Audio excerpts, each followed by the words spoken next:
देखा जाए question number 14 में क्या दिया गया था। क्वेश्चन नंबर 14 में क्या दिया गया था, लिखा गया था integration of X by under root 1 - 2x दिखे लिखा है। तो देखिए, रूट के बाहर और रूट के अंदर का क्वांटिटी डिवाइड में रहे चाहे मल्टीप्लाई में रहे, अगर डिग्री सेम होगा तो हम लोग सेम लॉजिक अप्लाई करेंगे। मतलब सेम टर्म को क्रिएट किया जाता है। कहने का मतलब क्या हो गया कि सेम टर्म को क्रिएट किया जाता है, इसलिए यहाँ से सेम टर्म को सबसे पहली बात तो क्रिएट किया जाए। तो सेम टर्म को क्रिएट किया जाए मतलब लिखा जा सकता है 1 - 2x लिखा गया था, तब आपको क्या करना होगा कि यहाँ पर भी आपको लिखना पड़ेगा 1 - 2x लिखना पड़ेगा ऊपर में, यानी कि लिख दिया जाए यहाँ पे 1 - 2x divided by under root लिखा गया था 1 - 2x एज इट इज़ रखने दिया जाए। अब देखिए ये गलत हो चुका है, क्योंकि लिखा हुआ था यहाँ पे ऑलरेडी x और हमने क्या लिख दिया 1 - 2x, हमने लिख दिया 1 - 2x। तब आपको क्या करना होगा, -1/2 से मल्टीप्लाई किया जाएगा। तो -1/2 से जब मल्टीप्लाई किया जाएगा तो उससे क्या हो जाएगा कि +x तो लिखा गया, लेकिन एक्स्ट्रा आपका सब्ट्रैक्ट हो गया -1/2, इसलिए +1/2 बाहर से करना पड़ेगा। मतलब मैं क्या करता हूँ, यहाँ से -1/2 से मल्टीप्लाई कर देता हूँ और साथ साथ यहाँ पे +1/2 कर लेता हूँ, ठीक है, और का dx लिख दिया जाए।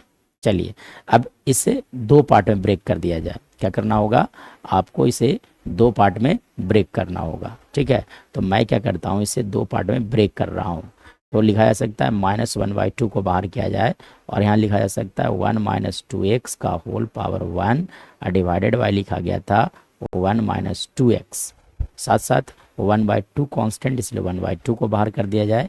लिखा जा सकता है dx by under root 1 - 2x लिखा जा सकता है।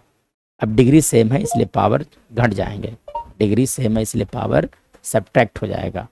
तो डिग्री सेम है इसलिए पावर सब्ट्रैक्ट हो जाएगा, ठीक है। तो डिग्री सेम था इसलिए पावर को सब्ट्रैक्ट कर घटा लिया जाए।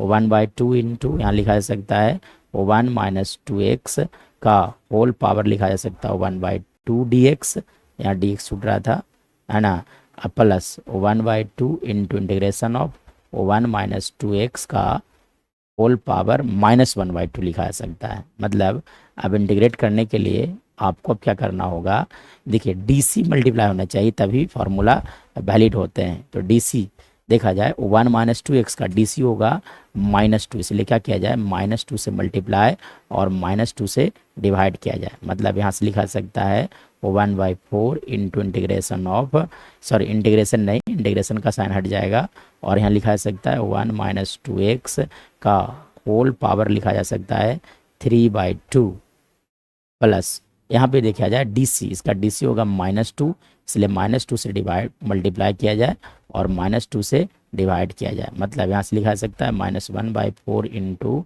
1 - 2x का होल पावर 1/2 डिवाइडेड बाई 1/2, यहाँ पे छूट गया 3/2, ठीक है। चलिए अब क्या करना होगा, प्लस सी छूट रहा है, प्लस सी लिख दिया जाए। मतलब यहाँ से अगर बात किया जाएगा तो सबसे पहली बात तो 1/4 कॉमन है, तो 1/4 को कॉमन लिया जाए। उसके बाद अगर मैं बात करूँ तो 1/4 कॉमन आ गया। इसके बाद देखिए ए रेसिप्रोकल जब होंगे तो रेसिप्रोकल होने के बाद दो भी तो कॉमन है, इसलिए दो को भी कॉमन लिया जाए। यानी और साथ साथ में अगर मैं बात करूँ तो कुछ और भी तो कॉमन है। देखिए यहाँ पे 1 माइनस, यहाँ देखा जाए 1 - 2x, यहाँ भी 1 - 2x है, यानी कि यहाँ से कॉमन लिया जाए 1 - 2x का पावर 1/2 कॉमन लिया जाए। तो हमारे पास यहाँ पे बच जाएगा 1 - 2x अब बाई 3 और यहाँ से रह जाएगा आपका माइनस लिखा जा सकता है ओनली 1, ठीक है।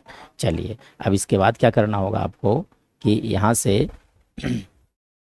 एलसीएम लिया जाए। तो एलसीएम लेने के बाद प्लस सी छूट रहा है तो प्लस सी लिख दिया जाए। इसके बाद देखिए एलसीएम लिया जाए तो यहाँ से लिखा जा सकता है 1/2 इंटू 1 - 2x का पावर 1/2। एलसीएम जब यहाँ पे लिया जाएगा तो 3 एलसीएम है 1 - 2x - 3 प्लस सी लिखा जा सकता है। उसके बाद मैं बात करूँ तो 1 - 3 दैट इज इक्वल टू, है ना, 1 - 3 जो होगा वो -2 के इक्वल होगा, सॉरी 1/2, यानी कि लिखा जा सकता है 1/2 इंटू 1 - 2x का पावर 1/2, टू, और यहाँ से अगर बात किया जाए तो लिखा जा सकता है -2x -2/3 प्लस सी।